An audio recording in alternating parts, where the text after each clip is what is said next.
Mike Yanek Show, chupa chupa chupa best show on the planet. Chupa chupa Mike Yanek Show, chupa chupa chupa best show on the planet. Chupa chupa bow bow bow bow bow. And now, ladies and gentlemen, welcome your host for this podcast, Mr. Mike. Yeah, we love you, my goddamn. Bam, episode 20. Oh, yes, we made it, baby. Somebody play a special song or whatever. It's, thank you for listening, and this is like a little milestone episode of the Mechanic Show, and I'm very happy, and I hope that you're having a great week. I hope that you're doing well, and by the time you're listening to this, I hope that everybody is free finally from the quarantine, but I'm not making any promises. Anyway, today's episode, I was thinking, because episode number 20, that's like yeah, like I said, a little milestone, so I wanted to do something a little bit different and a little bit special, so I decided I'm gonna tell you the um, my origin story, if I was like a Marvel superhero or something, of how I got into stand-up comedy, because some people have been asking me for a while now, just to do the full story, and I've always mentioned it here and there throughout the episodes, but I've never actually go into full detail. So today's episode, I'm just gonna tell you the full unedited story, everything what happened, and a lot of things that nobody actually knows, even my comedian mates. And if I have the time at the end, I actually found my first notepad where I started to write jokes, and it's an absolute disaster. Honestly, it's like so bad. But if I don't have the time, because it's a long story, I'll do it in a different episode.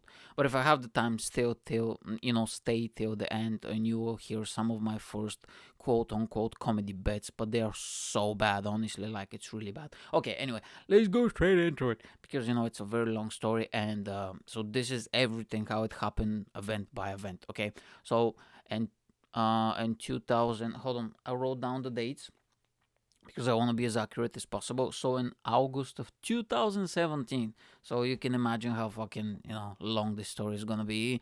2017 August, I downloaded Tinder, the dating app, and at that point in my life, I was just kind of fresh, back to the singles market and all that stuff. And I was like, I need to, I need to look for something new, something different, meet some people, maybe date, and I just wanted to meet some new people. And, I was going through some interesting period in my life with like friends as well, because I kind of lost a few friends, made a few friends, but it was kind of bizarre. And so I downloaded the app, and a few days gone past, and they have this thing when you match. I'm sure everybody listening knows how Tinder works. And when you match with some person, when you both click like, you can start talking to each other. And anyway, in a few days' time, I started talking to some people, and I texted a girl. Now I'm not gonna name drop, even though she'll love. She's listening to the show. She'll love to get her name out there. But anyway, I started texting her, and I texted, "Hey, how are you?" Her name, but I misspelled her name. Anyway, it was kind of strange at the beginning, but eventually we hit it off, and we texted for like a few days and stuff. And I said to her, "What, do you want to meet? Just get some coffee or drinks or stuff like that." And she said, "Yeah, but just to let you know, I'm not currently looking for dating and all that stuff, because I just got out for a relationship, so I'm not ready for stuff like that." And I was like, "To be honest with you, I'm in the same boat." And I was like, "That's completely fine. I can really use some new people in my life right now, so it's okay." So we went out with the idea only friendship, and I was like, "Okay, that's fine with me." So it's so funny, when she first saw me, the first thing she said, because on Tinder I didn't put down how tall I am, I think, I'm not sure. And she saw me, and the first thing she was like, "I was expecting for you to be a bit taller. You're really short, like what the hell?" And I was like, "What the fuck's happening?" I was like, really, like, okay, I don't know what to say to that, but anyway, it kind of started off strange, but eventually, we kind of clicked, and she's really funny, and we're friends until this day. And we started talking, and she was not from the UK, she was abroad from Asia, and Anyway, and I remember we went out for some drinks and something, like a cup of coffee or whatever, and we started talking, and she mentioned stand up comedy. And she was like, I'm a big fan of stand up comedy. I used to go, we have a club in India, blah, blah. Oh, yeah, well, I kind of gave out the country now by accident. Ah, shit. God damn it, Mike. I was not supposed to give out the country, but I did by accident. Sorry. And it is what it is. I don't do any edits. And I was like, "Oh, really? I've never been." And she said, "Really? They have a comedy club here in Liverpool." And I've never, like, I don't know why. I've always been a fan of stand up comedy, but it never even came across my mind to research it or to go or stuff like that. And I was like, "Really?" And she said, "Yeah, do you want to go?" And I was like, you know what? It's on my bucket list, to go to like a professional stand up comedy club. And I've never been. And I was like, you know what? Let's do it. And she was like, okay, let's do it. Let's do some research and then we'll go. And so this is maybe, I don't know, like middle of August or end of August or something like that. I'm not really sure. And so we organized something, and I remember we went out for just for like drinks, and this was like a week later, and we went out for drinks, and I was like, oh my god, I'm really excited, stuff like that, blah blah blah. So we found, Hot Water Comedy Club, and I think we went on. So Sundays and Mondays were a free show, and I think Wednesdays as well. And I'm not sure when did we go. Was it on Sunday or on Wednesday? I'm not sure, but I remember it was a free show. So we went. It was at the old venue, CEO Street. So we got the tea, and we went to the venue. And now I was like really buzzing because I was super excited. I didn't know what to expect. I grew up with that stuff. Downloading, full comedy specials from like BitTorrent and torrent sites, and watching later on a few years later on YouTube. And I was like, kind of, I don't know, man. I couldn't believe that this is actually happening. That I'm gonna see a comedy show, and this is on my bucket list. And it happened like out of the blue, you know what I mean? So they scan the tickets or whatever. We book tickets online, and we go in. And I remember when we walked in, I felt like, I don't know, I felt nervous. And I even said to her, I don't know why, but I feel like I'm going to be on stage. I felt so nervous. And, they have the bar when you walked at the old venue. And and they have the little room, not the little room, but the room where's the actual stage and the seats and all that stuff. So we're just waiting there. I'm just having a drink. It's jam packed. It's so many people. And they open the door, and we start to slowly go in. And the venue, it was about 200 people, I think. The capacity, it was jam packed. Yeah, it was almost sold out. And we were in the middle. I was like, there's no way I'm gonna sit at the front, like, fuck that. So we sit down, and the show starts eventually, and we have the MC. I'm not sure if it was well, I don't name drop on this podcast, but anyway, the MC, like, if you've been to Hot Water, you know who the MCs are. But he was, absolutely tremendous, and I'm having, like a great time. I saw him do his stuff, and I couldn't believe how good he was.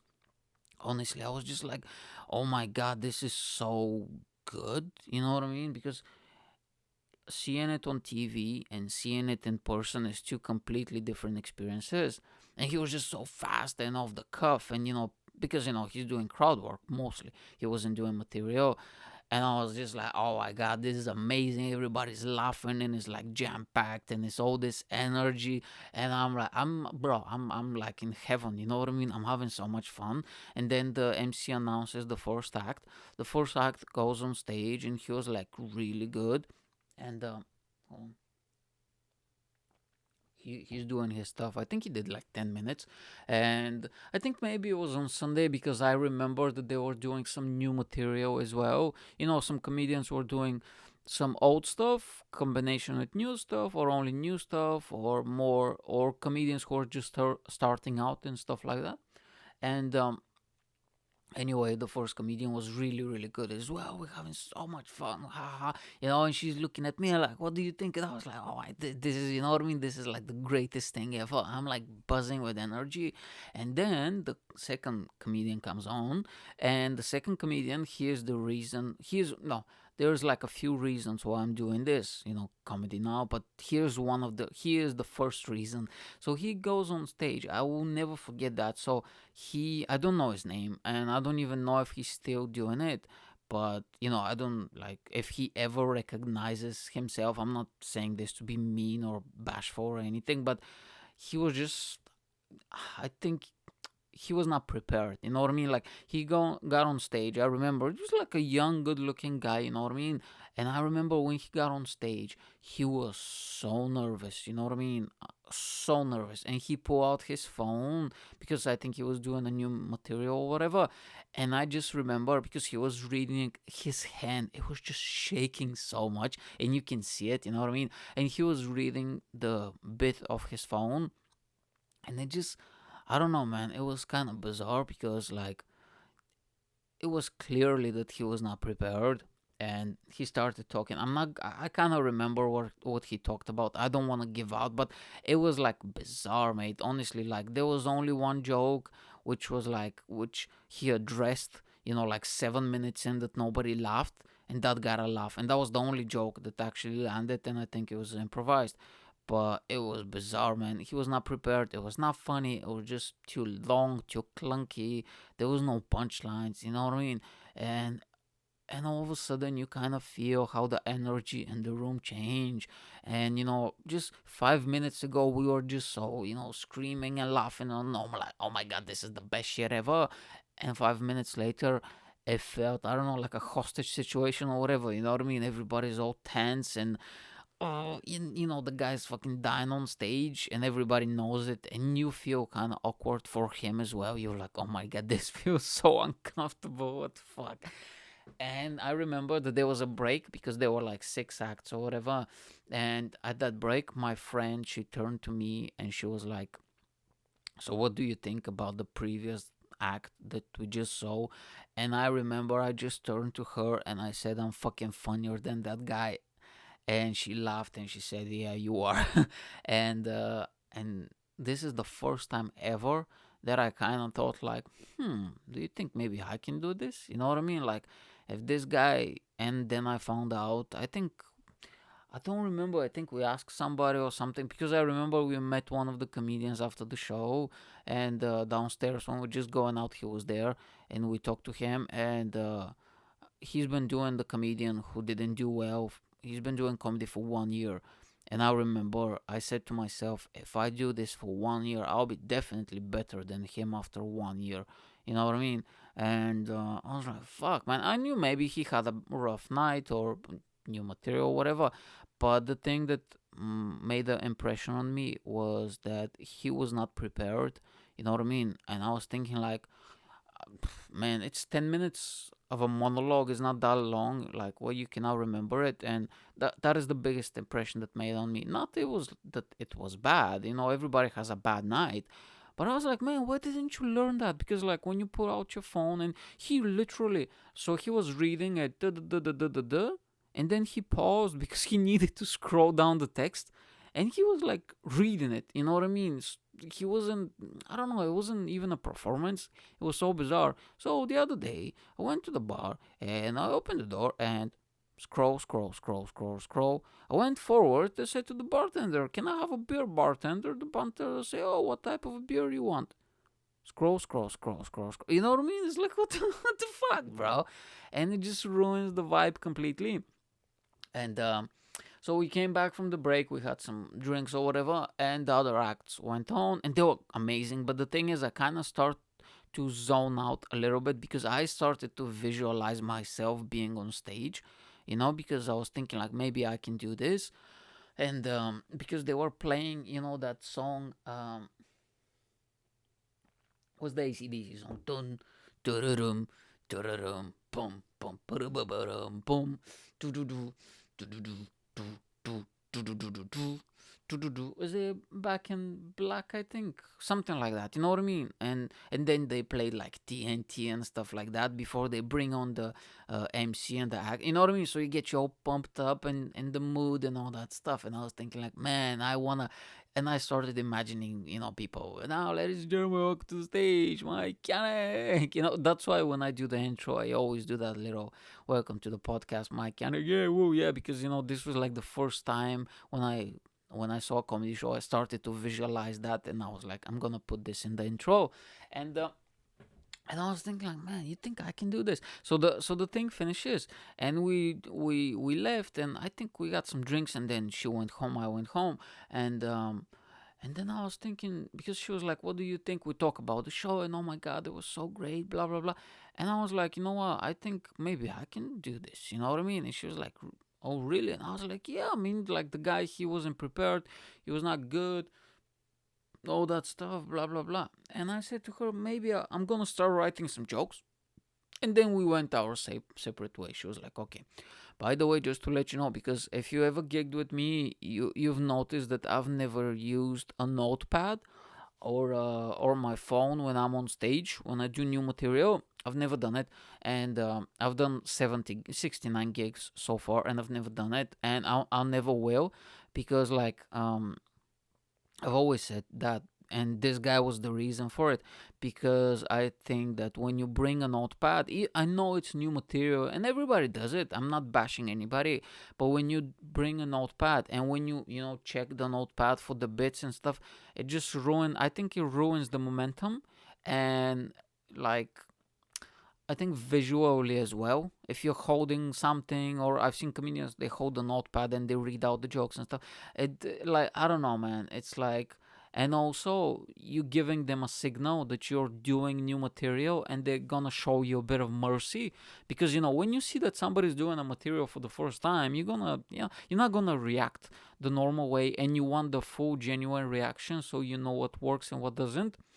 But when you go out without, mate, I had cases like when I do like longer sets and stuff, and I had cases when I needed to do. I did a 7 minute bit, so I had this gig, like one of my best gigs. Like it was amazing near Bradford. We did like like a small. It was. It's called a theater, but yeah, it's like a gym or something, but with a huge stage and perform kids and all that stuff. And it was like 120 people, I think 100 people seated, but there was a lot of people standing up and stuff.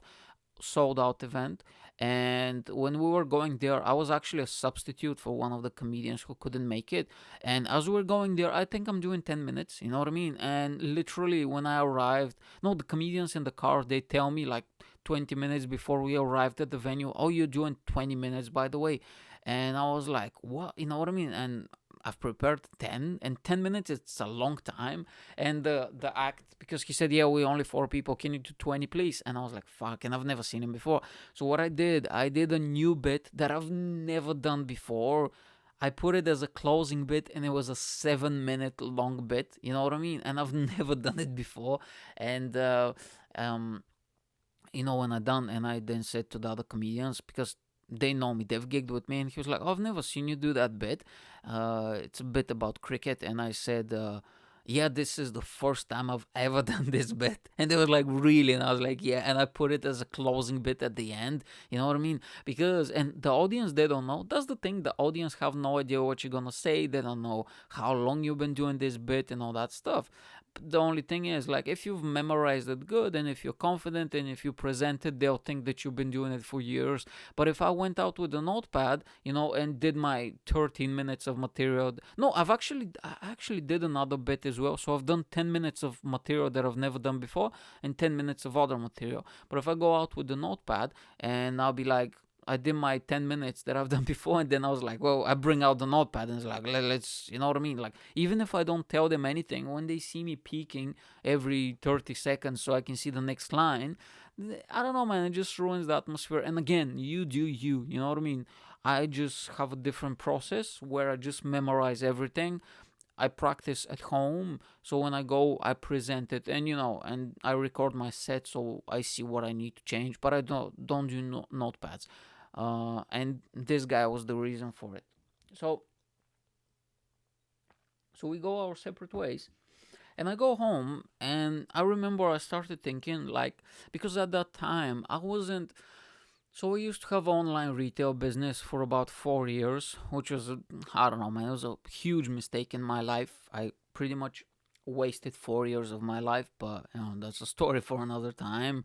So I finished with that, and I've just started a new job, in town, um, just a part-time job in the morning, but I needed the money and stuff, so I just started that. And when I finished that job, I didn't have anything else because that chapter with the online retail that was taking up so much time was closed.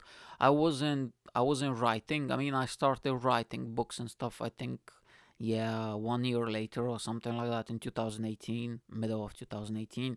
So I had all that free time, and I was thinking, like, because I'm a very productive guy, and I always been up to something in projects, and I just can't fucking, well, I'm gonna finish work and I'm just gonna, well, I'm gonna eat sandwiches and watch TV all the time. I'm not like that. So I need to do something, and I was like, okay, let's try this comedy stuff. No, I mean, I didn't want it to become a comedian, but I wanted to try it. You know what I mean? Just a few times. So I started writing some stuff. I had like the notepad, which is horrendous. My writing at the beginning was so bad. I'm not joking. And mate, it was horrendous. It was so offensive, so edgy, so rude, not funny at all. Fucking long stories with no punchlines, and I had no idea. And I thought that was the shit. Honestly, I thought that my writing was like, oh, this is the best shit since sliced bread. You know what I mean? And but the thing is, like, until you do it, you don't actually realize what's funny and what's not funny. So I started writing, and I remember we were texting, with me mate and stuff, and we became very good friends.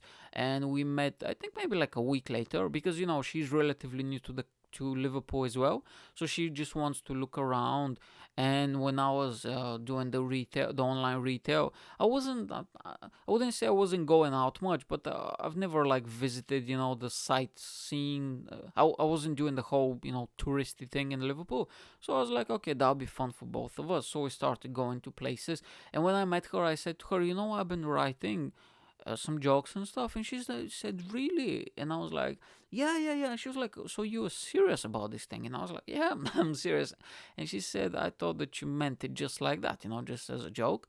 So we were going to the museums and blah, blah, blah. So, and then we arranged to go to another comedy show. So I think 2 weeks after the first one that we went again. It was really great. It was a lot of fun. I think we met another comedian after the show as well. Just downstairs when you leave there. Sometimes they just smoke there. And I actually. No, no, no. This is a bit later. Yeah. So we met them, and I was like, "Oh my god, it's so much fun. It's great." Blah blah blah blah blah. And then we went out a few times with her again, but we didn't go to comedy shows. Or maybe one more time. Then she needed to go back to India because she was studying here, and her visa and all that stuff and studies are finished. So she went back home, and we still keep in touch.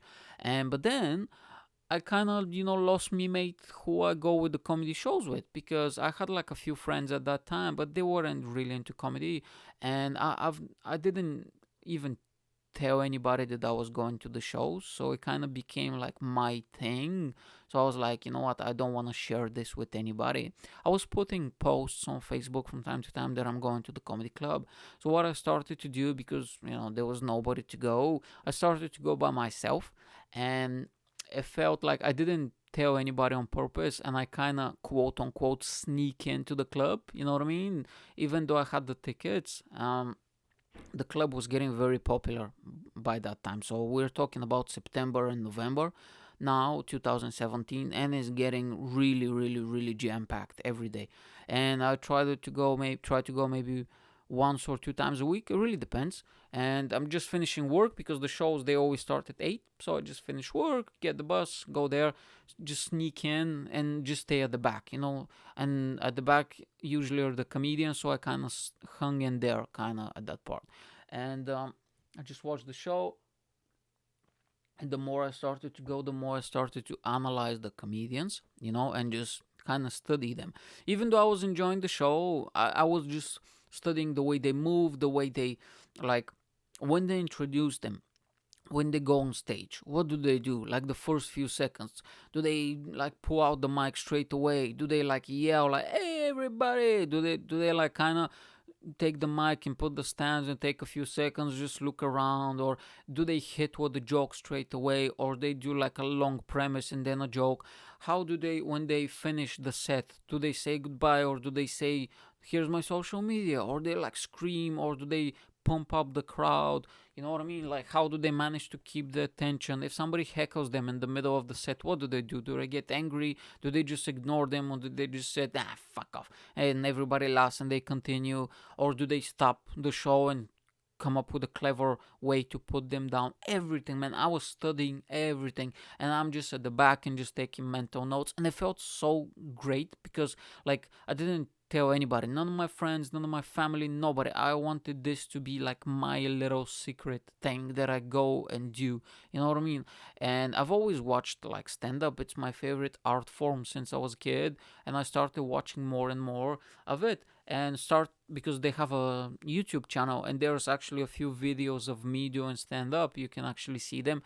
And actually have my second gig there. Second gig I've ever, no, third gig. Yeah, technically my third gig I've ever done is there. It's really bad, but then I have progression, so you can see I get a little bit and a little bit better with each gig.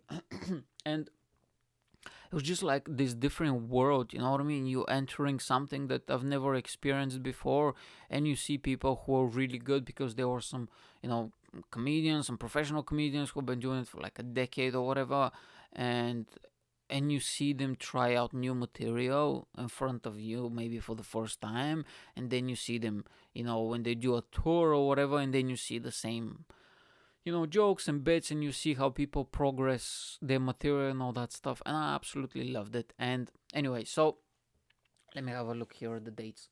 Um, okay, yeah. So by this point, I'm writing comedy as much as I can. You know, I'm thinking about comedy. I'm writing here at my note in my notepad. I'm going to work. I'm thinking about bits when I come back from work because I work in town. The journey takes a long time. Sometimes it's like 40 minutes, which is fucking insane. And when I'm in the bus, I write all the stuff on my phone whenever I have some idea, so I see something, and when I go home, I transfer it into my notepad.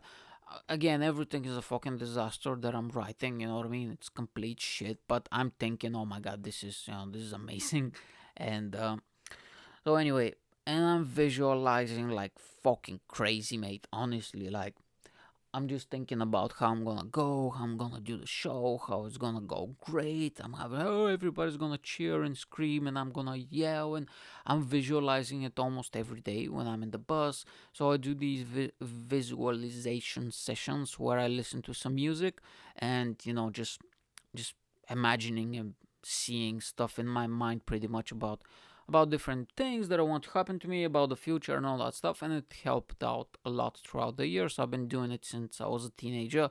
Even the stuff like just moving to England and living here and all that stuff, I was visualizing because I really wanted to leave Bulgaria when I was younger, and so even that happened. That became true. All the stuff about the comedy, by the way, like all those visualizations I used to do at late 2017, they actually happen now in late 2019, 2 years later, about doing a great show and about screaming and this and that, how I want to be on stage, how I want the people to react. All of those things have happened, so it actually works, you know. And I was like really excited. And this has been going on now. Are we talking? We're talking about early 2018 now. So for about 3 or 4 months, I've been writing in visualization or whatever. Yeah. So I've been doing it, doing it, doing it, doing it. So I got into a point where I've been doing this maybe for like 7 months now, and I'm at the point where just thinking about it and visualization. Visualization. Goddamn, Mike, what happened? You cannot talk now, man. Goddamn, what's happening? Do you have something in your mouth? Do you have some oranges in your mouth? Goddamn, man. Um, so this whole visualizing thing feels really good. You know what I mean? Because it's kind of like daydreaming, and you're kind of living out, you know, a fantasy in a way. but I haven't done it. And I'm getting to a point where it feels so good to be in my head and be like, oh yeah, I'm a comedian. Look at me, I'm writing, I'm keeping myself busy. I'm, like, oh, I'm smashing all these gigs in my head, but I haven't actually even signed up to do my first spot. And I was getting to a point, honestly, where I was like, man, I was like, fuck, dude, can I actually do this? I honestly got into a point where I was like, I don't know if I can actually do this, because I was a bit scared. You know what I mean? Now I'm very, confident and fierce on stage, whatever. But I was not like that in the beginning. I was very scared, and I was like, fuck, man. And you get to a point where you need to do it. You know what I mean? It's like one of your mates, when somebody talks about something like, oh, I want to do this project, or I want to do this, and they always talk about it, and it feels good when you talk about it and you plan it and you visualize and you do your little vision boards or whatever, but you never actually get to do it. But it still feels good, you know what I mean? Like, just thinking about it, just milking the idea that you're gonna do it. It feels fucking amazing, but you never actually do it, do you? So you were like, fuck, man. And shit. And I was scared, and I was like, I need to make a move, you know what I mean? I need to contact, because I wanted to do it, in hot water. So I was like, fuck, I need to contact them and start this thing, get the ball rolling. So I was like, fuck, man. And I was scared, and finally I managed to, you know gather up some material, because I was like, if I go, I need to be super prepared. I'm not gonna go and be like, well, what's in the news today? You know what I mean? Fuck that, mate. So I started to, because, I had all this material, but just learning how to write and all that stuff. But I was like, man, I need to sit down and create some material. So I actually contacted the club, and they said, just to let you know, we're completely booked, for months to come. So, because on Sunday it's new act night, and on Monday as well. So you get the new acts is there. They have the spots there. And I was like, fuck, man. And I said to him, I've never done it before. And he was like, but if that's your first time, we can always find a 5 minute spot for you. And, we'll be very happy for you to have your first time with us. So they gave me a date. So I think I contacted them maybe in August 2018. So look, this is like 1 year now after I've seen my show. I saw my show in 2017. 1 year later, right? After all this visualizing, writing, and all that stuff, I was like, okay, I'm ready now. You know what I mean? And they gave me a spot in October. So hold on, no, it was in November. So 11th of November, right? 2018, they gave me a spot. And when they gave me a spot, I just shit myself, honestly. Like, so you contact them by email. So they returned the email to me, 11th of November, 8 o'clock, blah, blah, blah. Are you interested? Reply with an email. And I said yes. And this was, I told you, like 6 weeks, 4 weeks, or whatever away.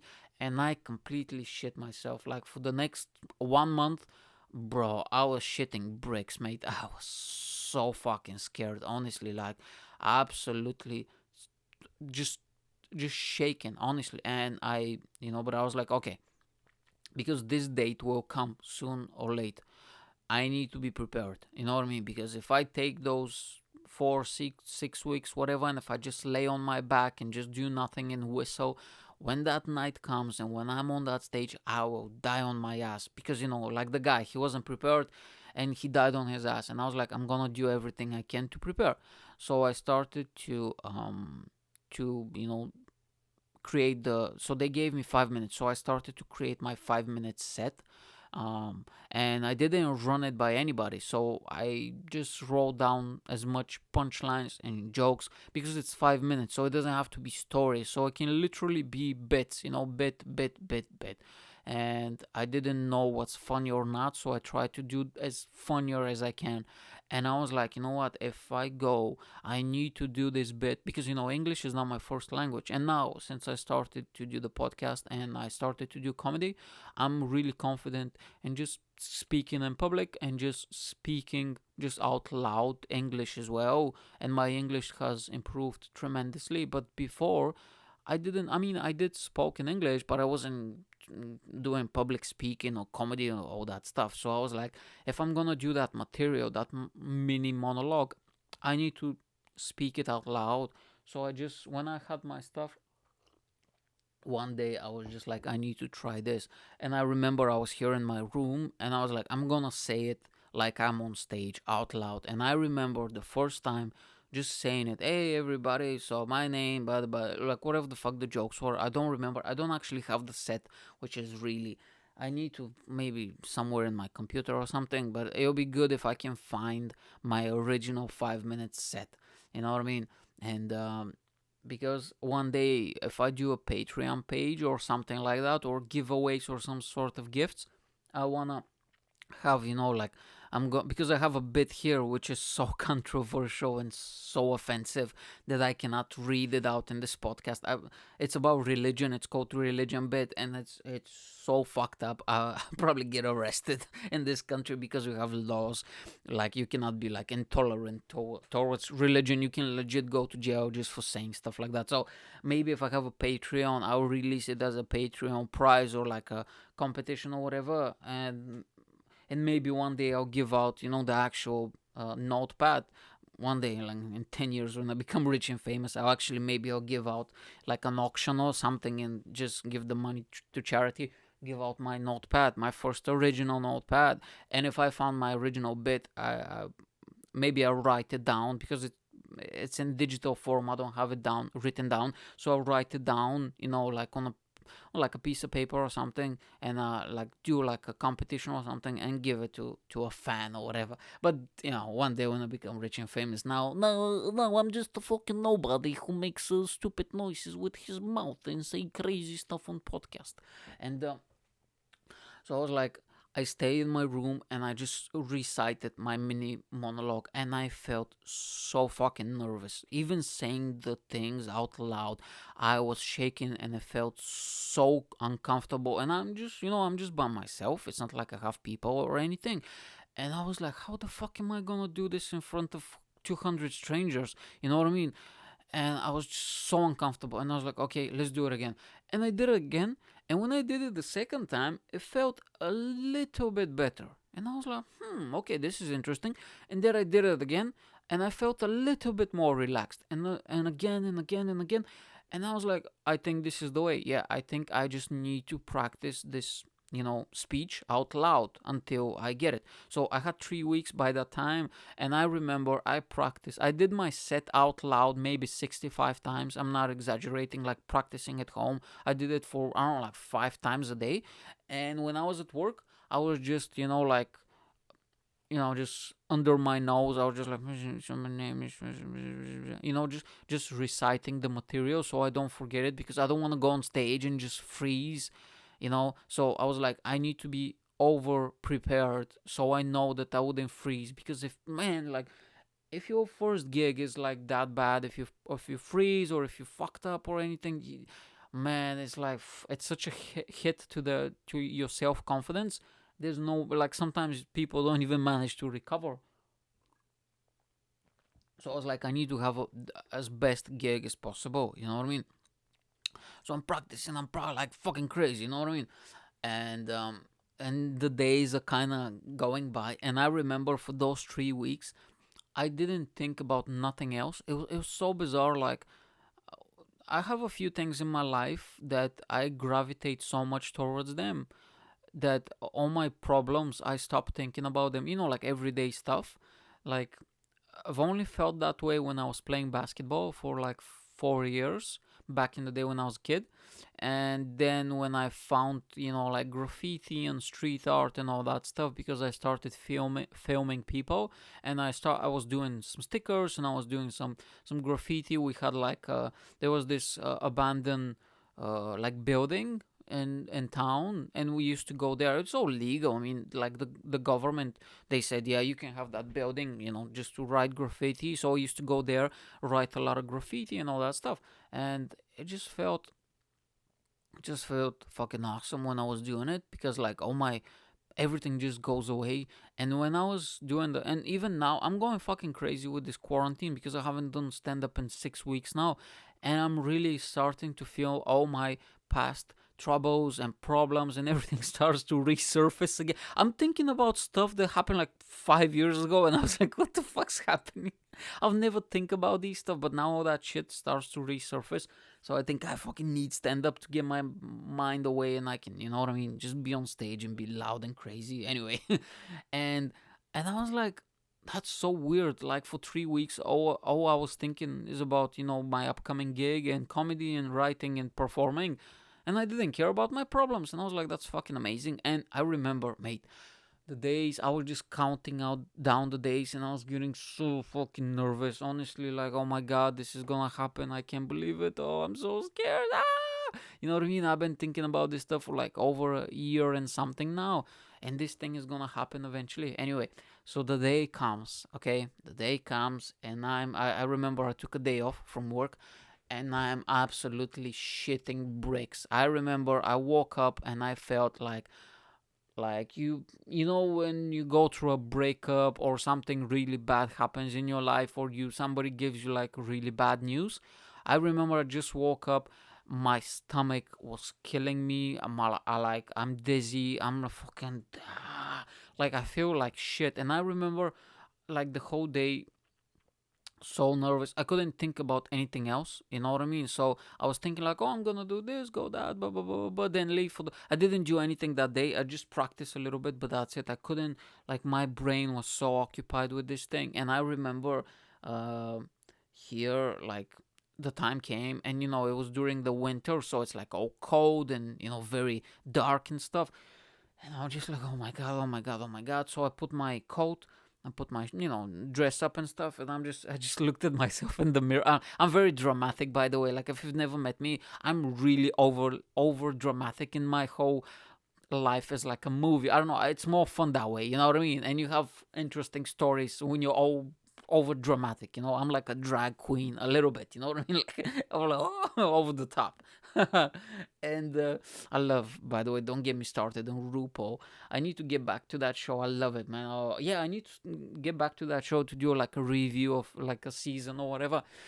And so I'm looking at myself in the mirror, and I was like, okay, Mike, this is, like, how they say in the movies, this is the last day of your old life. This is the first day of a new beginning and stuff like that. Like, you know what I mean? And I'm just like, and I remember I opened the door, I turned around, I looked at my room for for like the last time or whatever, and I was like, okay, God, Jesus, help me out. And I closed the door and I left. So I'm standing at the bus stop, and I'm reciting my material. Bro, I'm fucking sweating. I feel like shit. I'm like so nervous. I go in the bus and I'm like, oh my god, oh my god, even now, just remembering this, I'm my stomach crackles a little bit. I feel a bit nervous now just talking about this. Man, this is gonna be in my brain for the rest of my life, the first time, you know what I mean? So I go there, and it's a bit of a walk from the.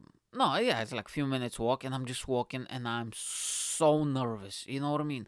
And I remember that they said to me, so the show starts at 8, and the organizer said be there 15 minutes to 8, because you're gonna go in the middle, blah blah blah. Anyway, so I go to the bar because I didn't know how to get to the back room, green room. They have a different. This is at the old venue. They have like a different place where you go.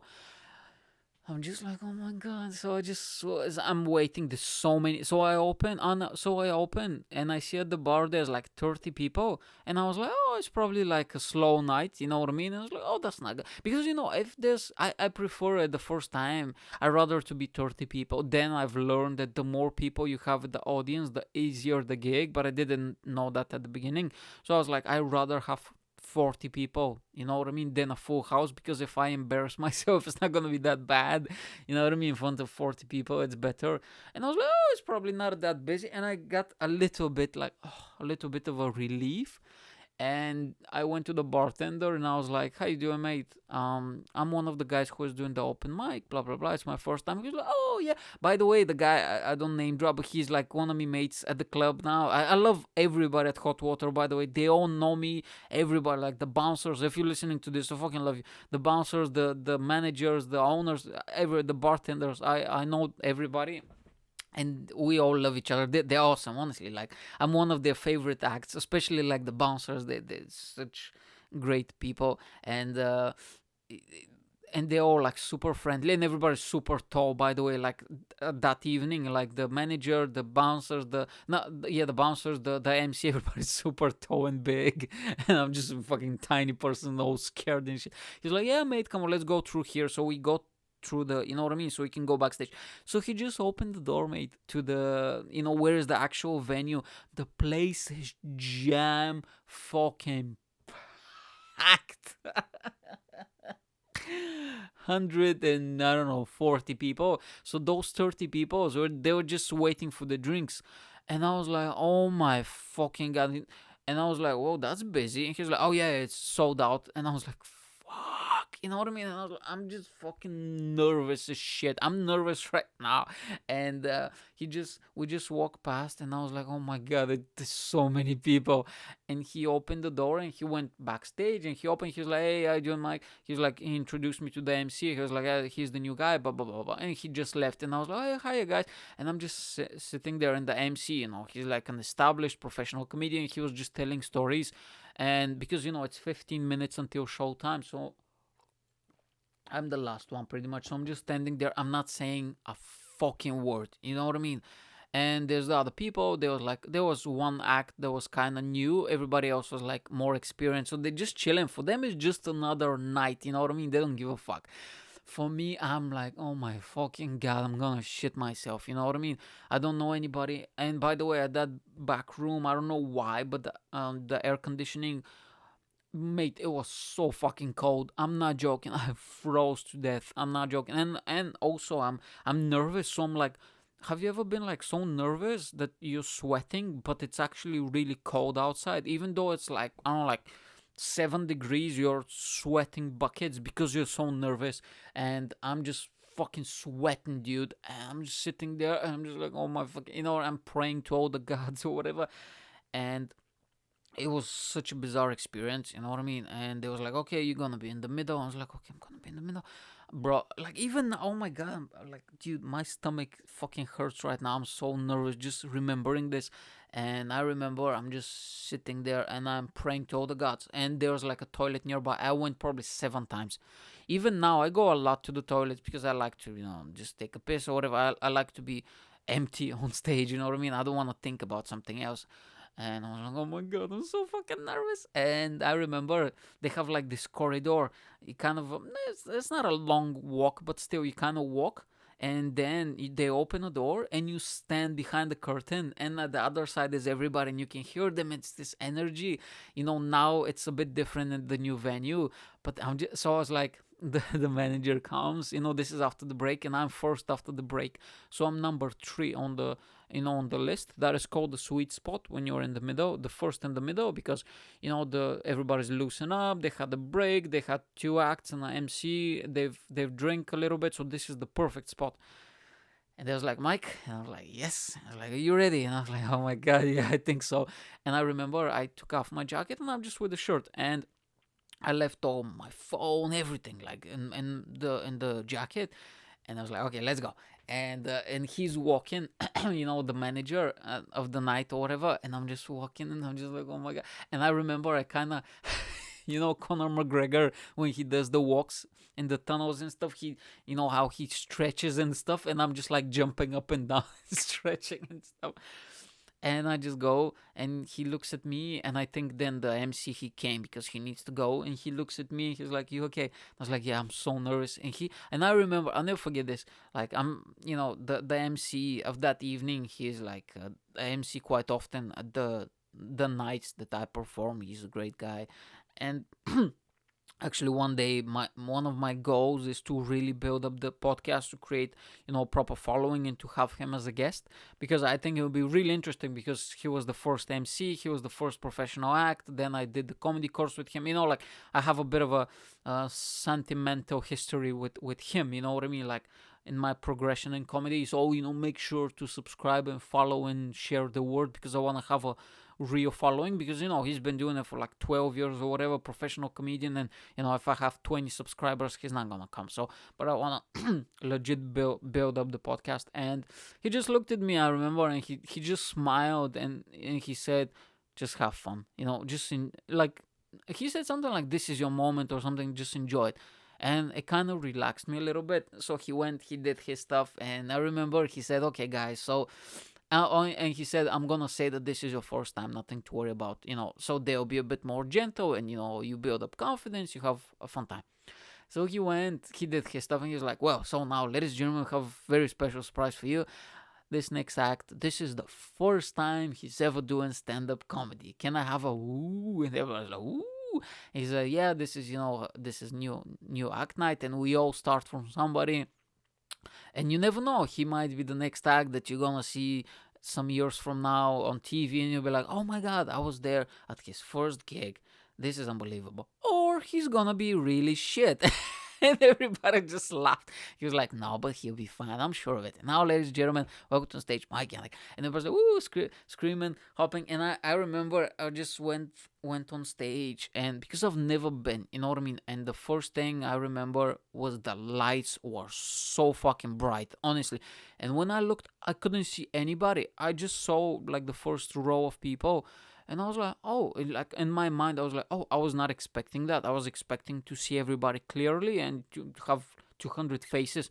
So that kind of felt a bit good, because oh, okay, I cannot see them. And I remember, I don't know why, I was like, fucking hell, like, how long is this cable? Like, I kind of play with the cable, I got the mic, and they started laughing. And then I was like, fucking hell, these are some bright lights. And they kind of laughed a bit. Now, look, obviously, when I looked back at it, they were very polite and very nice to me. You know what I mean? If I've done the same set, if they haven't knew that that was for my first time, I wouldn't get the same reaction. You know what I mean? But I didn't know that at the moment. So I started doing my joke, and they started landing, and it's like, oh my god, this is going really well. And I felt like I didn't feel I mean, I felt so nervous. But once I stepped, and once the thing kind of started rolling, I kind of felt like unusually uncomfortable on stage. I was like, "Oh, this feels good." You know what I mean? Like, this feels good. It feels weird how comfortable I am right now. You know what I mean? And I was like, "Fucking hell!" So I started doing a few other jokes. I kind of improvised a little bit here and there. With one of the acts or whatever, one of the guy on the first row, I just added a line that got a huge laugh. That I did this, I did that, I did this, did that. It's like going good, good, good, good, good, good, good. And I just ended it, and I remember, I don't know how to end this, or the end or something. And it was like, wow, they were so clapping at you, and it felt like an outer body experience. And I remember Freddie.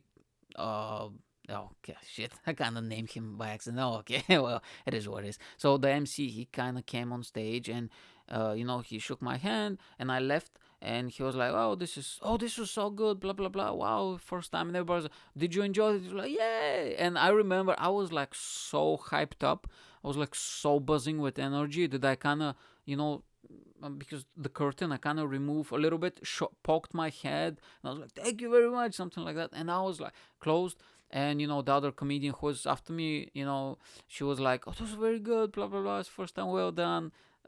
How do you feel? And I was like, oh my God, I'm so happy. And I was buzzing. So I went backstage, and I was just sit down, and I was just like, you know what I mean? Like, fucking, I don't know what the hell happened. It's like I had, I don't know, like a million orgasms at once. I'm just like busting nuts all over the place. It just felt unreal. It felt like this is I remember that moment felt like the best moment in my life so far. Honestly, like, I've never felt anything like this even closely. You know what I mean? Like, because as a high, you know what I mean? And even as an accomplishment, I was quite happy, but as a high, it felt unbelievable. And I remember after I finished the gig, I texted one of my mates, and because they didn't know, they had no fucking idea. And then I posted it on Facebook, and I texted, I was like, this is amazing, bro. And I was just like, and I remember one of the guys, like the organizers, he came back, and he was like, he's a mate of mine now, and he's a comedian, but I didn't know him at the time. So he was like, how was that, man? Did you enjoy it? So he came over. He's like a really chilled out, fun dude, and I was like, oh my god, yeah. He's like, you feel good? He's just like laughing. So I was like, yeah, and he just gave me, like a little, like that little bump, the knuckle bump. He's like, you did good, man, proud of you. And he's like, yeah, man, cool. And he was like, yeah, so, and then he continued, and I was like, oh fuck, man, you know what I mean? And I just felt like a little kid, I didn't know what to say because, like I felt so fucking good. And I was like, oh shit, man, this is amazing. And then I stayed for a little bit because I didn't want to seem rude. And I was like, stayed for a bit, but I was working tomorrow. And I was like, I need to go to work and stuff. And they was like, yeah, man, no worries, bro. And, the MC, he just gave me like a hug or whatever, like, I don't know. And I was like, yeah, okay. So I left. And I remember I was going to the bus stop. Bro, I was so fucking happy and proud. I had tears in my eyes. I'm not joking because I sat down at the bus stop and I just sit there and I was like, I fucking did it. You know what I mean? Because, when you think about something and you prepare for such a long time and then you visualize it, and it feels surreal to do it, but you actually, man up, woman up, or whatever, and you're like, you say something and you actually do it, even though it took me sometimes a time, but I actually fucking did it. I had tears in my eyes. I was so fucking proud of myself, and I was like, man, I fucking did it. I said I'm gonna do it, and I fucking did it. And I wasn't telling my parents, but they just don't get it. Even now, when I said to my parents about gigs, and they ask sometimes, but they just don't. They just don't understand that they're from different generation. They didn't have stand-up comedy growing up. They don't know what it is. You know what I mean. So I don't talk with my parents about this, and my family, they don't care. But I said to my cousin from time to time, she cares sometimes. But I was just like, fuck, I cannot believe this. So I went home and, mate, I couldn't sleep all night. I didn't sleep a single second. I was absolutely fucking buzzing, buzzing, buzzing, buzzing. I didn't sleep a second. And I woke up. I woke up 7:30, I think, for work. I woke up. I was just, mate, I felt like a fucking giant. Honestly, like I've taken like steroids or whatever. I felt huge. I felt strong. I felt so full of energy. Like smile, like grin from ear to ear. And I remember just dressing up, and I woke up like 7:30. I usually, when I wake up, I'm like, like all fucking asleep and shit. I don't know what the fuck's happening.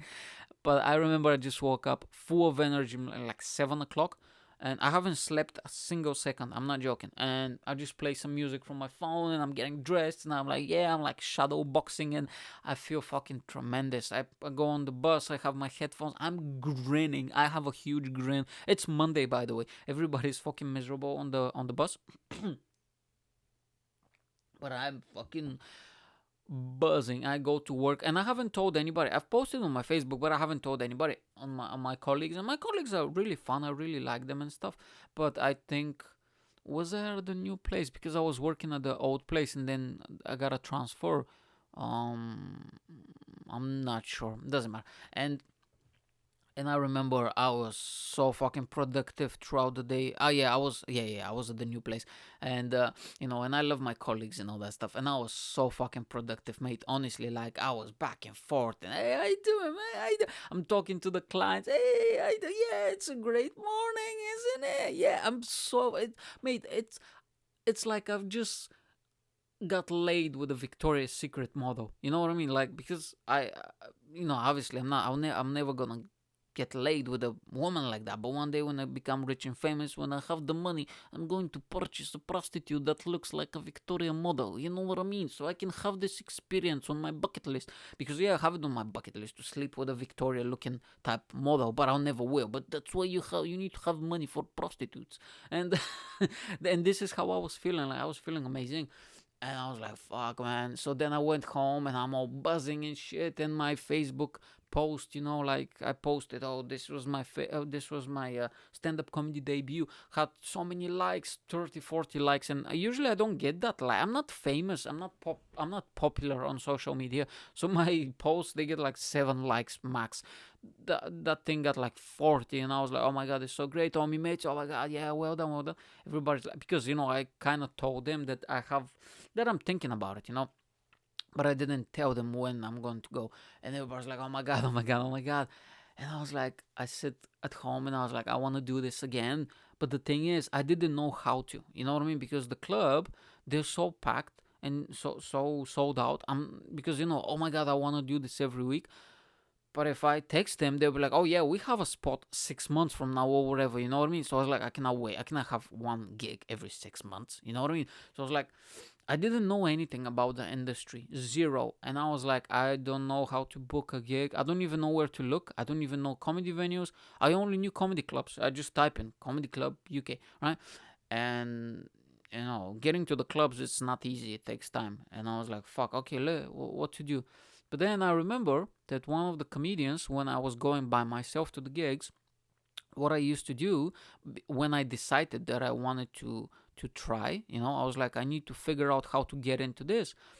And one of the comedians who actually is, I'm very happy that he's one of my mates, and I've gigged for him. He's an experienced comedian. He's a great guy, and he told me one time, because I met him after a gig. He said that they have this thing where is the open mic where you just sign up. So this is how I sign up, because he told me. And then he said they have this thing like a comedy course you can do with the club. And he told me, all that it's for 4 weeks, 3 hours, 2 hours every Sunday, and then at the end you have 7 minutes spot where you can do, and they teach you everything about stage presence, how to write material, how to book gigs, how the industry works. And I was like, I'm gonna do that because I just want to hang out with comedians. I want to get to know them. I want to get to know how the industry works. I just want to be around that vibe. It feels awesome. You know what I mean?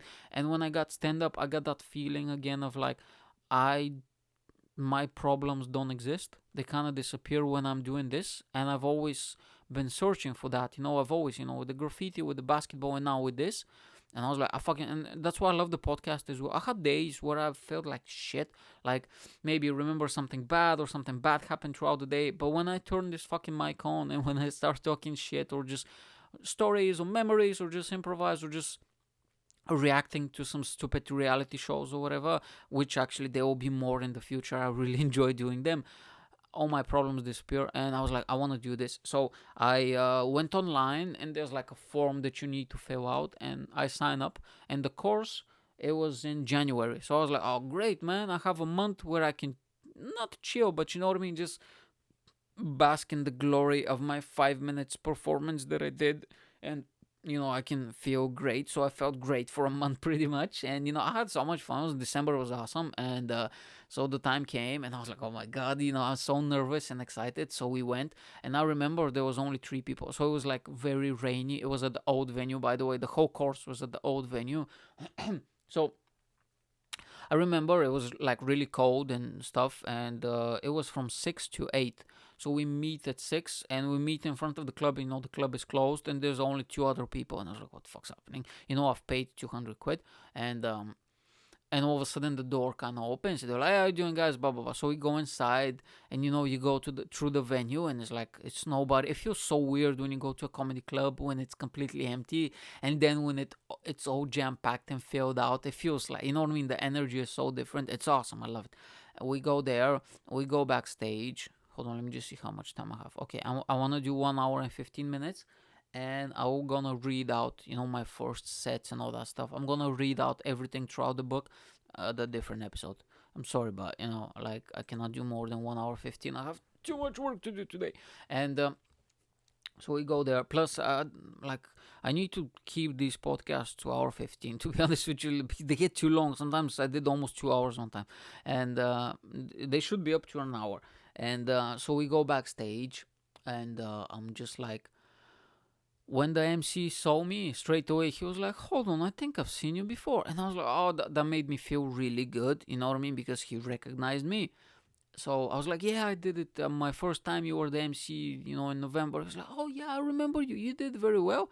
And I was like, oh, thank you, mate. He was like, yeah, well, nice to meet you, blah, blah, blah. So we sit down and we had the session pretty much. It was amazing. It was so much fun. But he got like a few. I remember I saw him, like a few gigs ago. And we talked because I walked into one of his courses at the new venue because, they have the course. it used to be our course used to be backstage the first two lessons, but the other two they were at the where they were on stage, and he was asking us, what do you think, like give me some advice for future courses. And I was like, you know what, the best part of the course was us being on stage and just doing the course, sitting in the audience and going on stage and just being on stage, you know what I mean. And we said to him, I think future ones just do them on stage, not backstage. So anyway, so I walked into the course, and one time, and he was like, he waved at me, and I was backstage. So they finished, and I was just talking, how are they, blah blah blah, the new people at the course. He was like, yeah, they were great. And we were just reminiscing, we are just talking about when I was at his course, because we were three people, but one person dropped out, so it was just two people and him.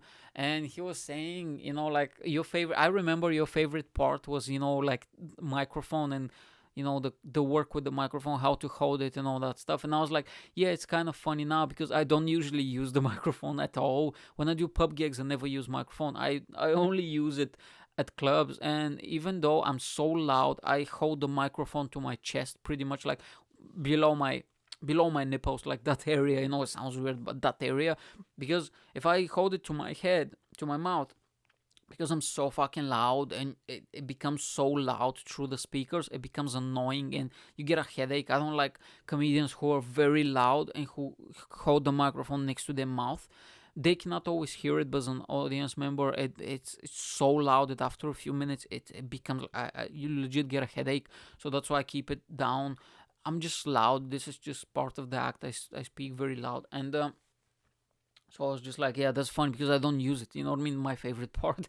And we were just talking about the course and stuff. And I remember, so we started talking. So he had that exercise. He told me that he doesn't do it anymore. He caught us off guard. So the first exercise was this: tell like the person next to you, tell him a joke. Doesn't matter what type, your favorite joke or joke you've heard, doesn't matter. Just tell him a joke and see if he can, tell the joke back to you, to see if it's a memorable joke or the way you tell it, something like that. I don't know. And I was just like, what? You know what I mean? Like, because you're not prepared. So and I panicked. So I told some stupid joke or whatever. And I messed up it was a Jim Jeffries joke. I butched it up. It was like, fucking hell. It's like, I don't even remember the joke. It was something like, I, was it, I like women. No, I like men. No, hold on. I like women, but women don't like me. I like men, but men don't like me.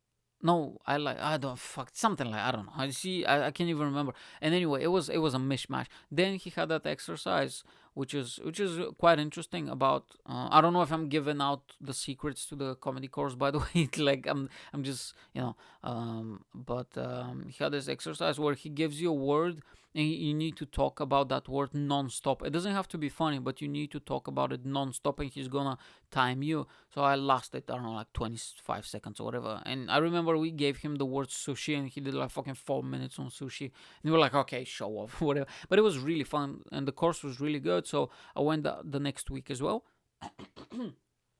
It was different exercises, and we started working on our sets.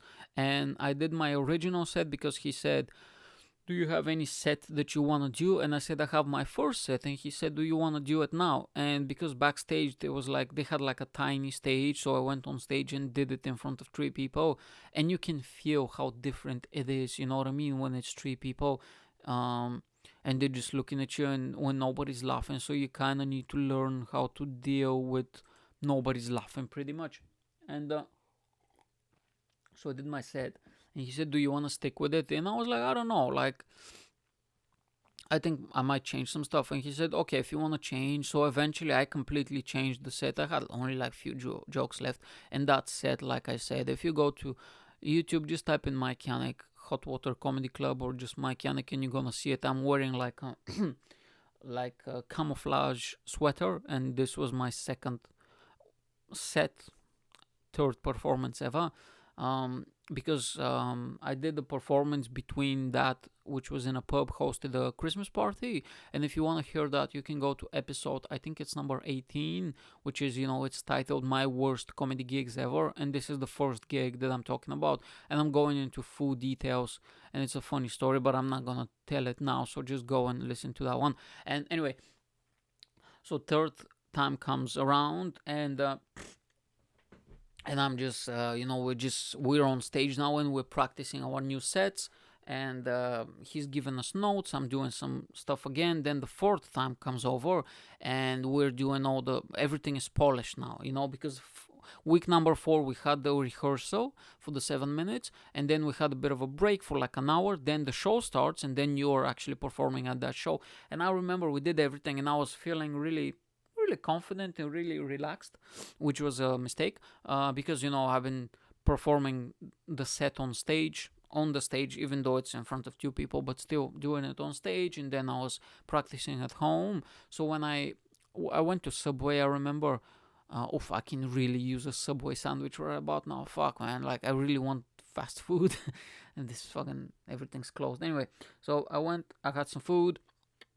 And I remember that I was fairly confident, and I was with the other guy who was in the course. So we came back, and we're backstage, and so it's me and 6 other so it's like us plus the 2, so it's like a bit more people, extra people, 8 people. So it's a bit of mayhem backstage, and I meet 2 people. One of the guy, he was like really, actually, besides the MC, he was like the proper first stand-up comedian that I met backstage, and we were very, very good friends till this day, and I'll probably have him one day on the show. Just, he's so funny, and we have great chemistry. So we just talk shit with him, and another guy as well. He's great. He's a promoter as well. I've gigged for him a few times. Great guy, and and I'm just waiting, and I'm doing the sweet spot again. And I remember I'm backstage, and I feel more confident now and a bit arrogant, which was a big mistake. So I go on stage, they announce me, but they do not say that I'm just starting out and all this. They just announce me. He announced me. It was a different MC, by the way. It was not our teacher, because he had a gig somewhere else. So I remember they introduced me. I go out like, yeah. And the audience, like, oof, I don't know if it was me or something. Well, you have the stuff. I mean, like, I started doing my stuff, and I got a few laughs here and there at the beginning, and then I have like, it was very based around physical comedy this time. I kind of changed it. While the first one was mostly jokes, verbal, and just jokes with a bit of physical. This was mostly physical. I don't know why, but I kind of changed it that way. I had so much physical comedy, not that much talking, and I remember I hit a few jokes at the beginning, and then I had this long bit of like few different physical bits. The first one didn't hit fucking nothing, mate. Honestly, like silence. I'm doing my bit, complete silence. Just me stomping on my feet or whatever. And then I did like the other bit, which got a huge laugh, which kind of saved the situation. And I was like, oh, okay, good. Then I did the third bit, nothing. Fourth, physical, nothing. Somebody shouts at this point. Somebody shouts, hey, fucking whatever. And I was like, I need to save the situation. So I was like, yeah, I said something to him, like, fuck off or something. And they all started laughing hugely. And I kind of like, because at the beginning, I was like, the first 4 months of me doing comedy, I couldn't control myself. Because when you get a reaction, I become overwhelmed and I completely lose control. I don't know what I'm doing. What I'm walking, talking, and I go off script and very erratic. Now I know how to control all of that. But at the beginning, I have no idea what I was doing.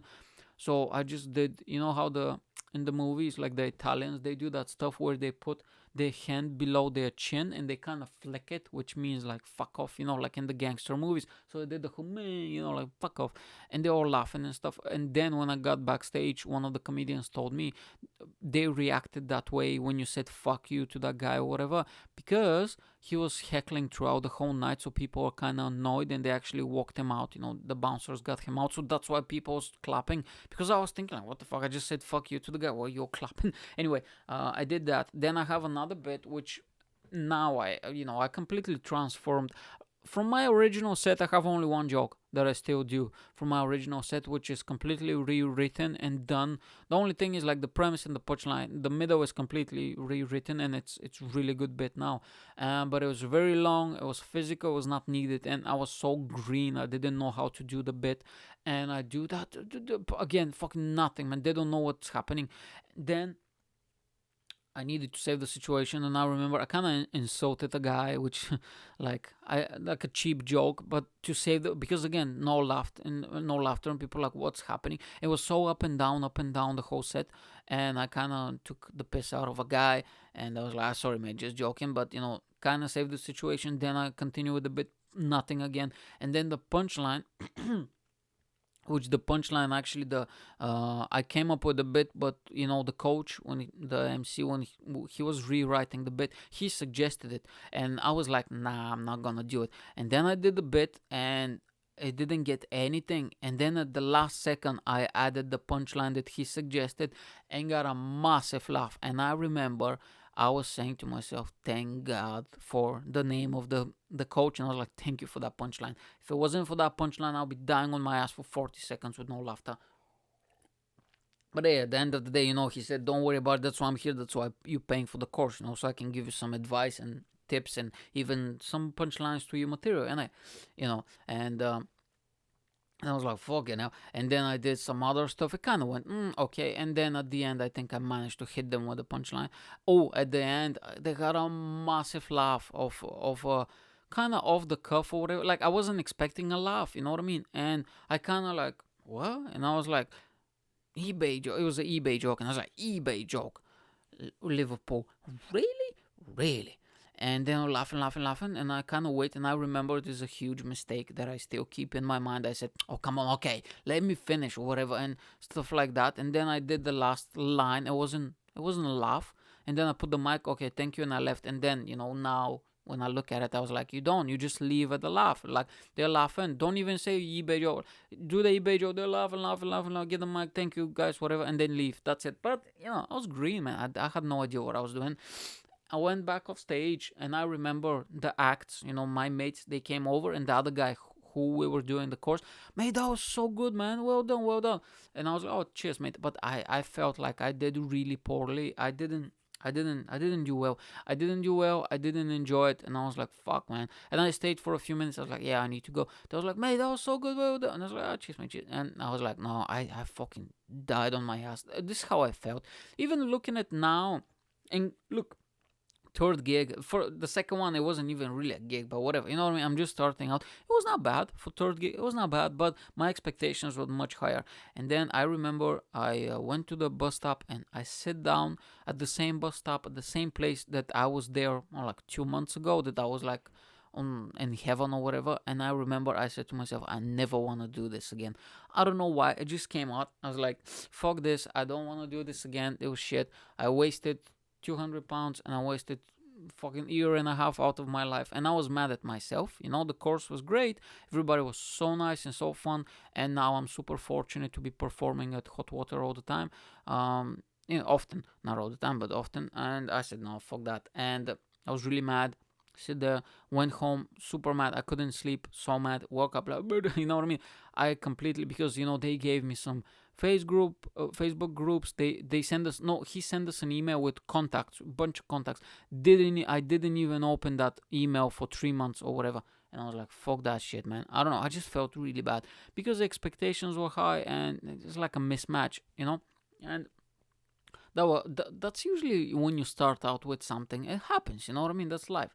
And now when I look back at it, I kind of know what I did wrong. So long story short, I have a last bit to finish because I'm running out of time now.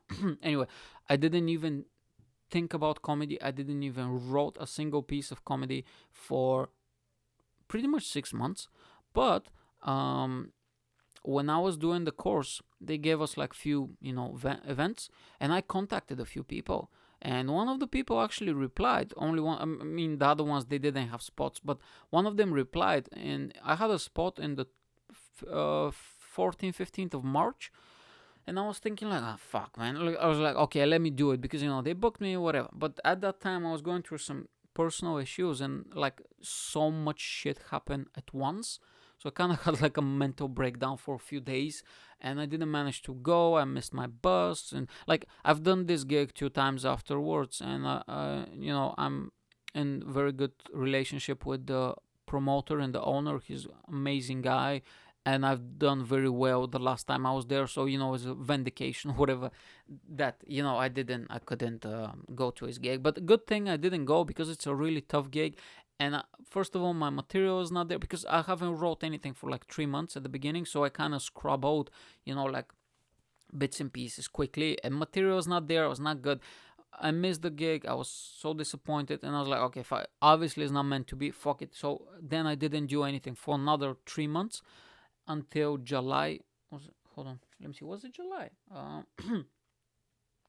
14th of July. So yeah, on the one day I'm checking my email, and on the 7th of July, because when you've done the spots and when you've done the course, they put you in the like in the list of the comedians and stuff on the website.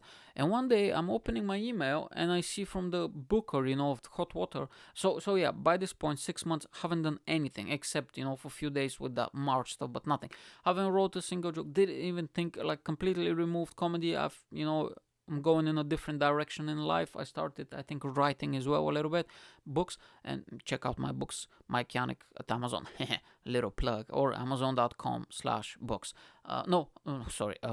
MikeYanek.com/books. And so I received an email on the 7th of July, and the promoter says, "Hey Mike, how you doing, mate? Hope you're doing well. We have a 10-minute spot on the 14th of July this Sunday. Do you want a spot? Are you up for it?"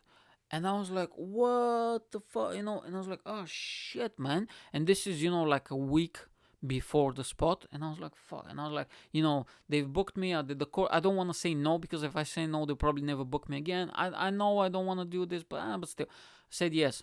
Okay, and I had a week to come up with 10 minutes of material, right? So I'm scrabbling material, old stuff, the first set, second set, whatever the fuck I can think of. Somehow I managed to scrabble this material. I even had a bit which I was not even into it. I was not sure, but I needed the 2 minutes. It was about the Daily Mail, whatever. So I go there, I go on stage. I'm kind of fast forwarding now because I need to finish this. So I'm going on stage. I do my set at the middle. That bit that I'm not sure of and I'm not confident in, I kind of forget and I kind of freeze for about 3 seconds or 2 seconds. I completely forgot my material. So I kind of improvise. They laugh. I save the situation. I finished the set. It went good. I really enjoyed it. And I was like, oh, that was not bad. And then after that, I got another call from another venue. I think it was like 2 days before the Hot Water Comedy Club. They're starting out a comedy night and said, we have a here in Liverpool. Do you want a spot? And I was like, okay. So I did it. I think it was like the next week. So I do the Hot Water. Then I go and I do the other venue. And that venue, a comedian who was a promoter saw me. And right before I left, he said, do you want to...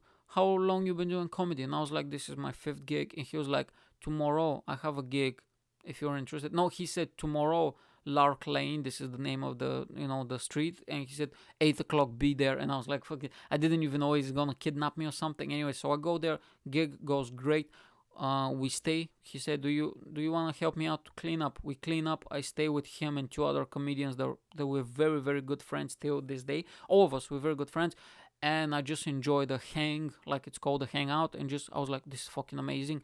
And I got into comedy. And from that date forward, 14th of July when I started, and when I did the, his gig, which was like a few days later, I've never looked back, and I've done 69 gigs for about 6-7 months now, and it's been great. And now I have the quarantine and all that stuff, but it's gonna pass in a few months, and we're going to be back in business, baby.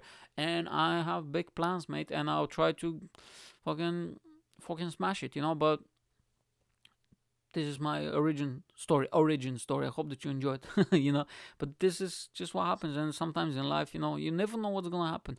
And sometimes you look at something and you're thinking like, can you imagine if I can do that? And then a year later, 2 years, 3 years, whatever, you're actually doing it and you're doing good, and you're thinking like, holy fuck, do you remember? And with me, mate, we talk with her from time to time, WhatsApp or whatever, and we talk about this. Like, can you, like, fucking hell, we were there, like 2017, and you said to me, I want to do this, and now you're doing this.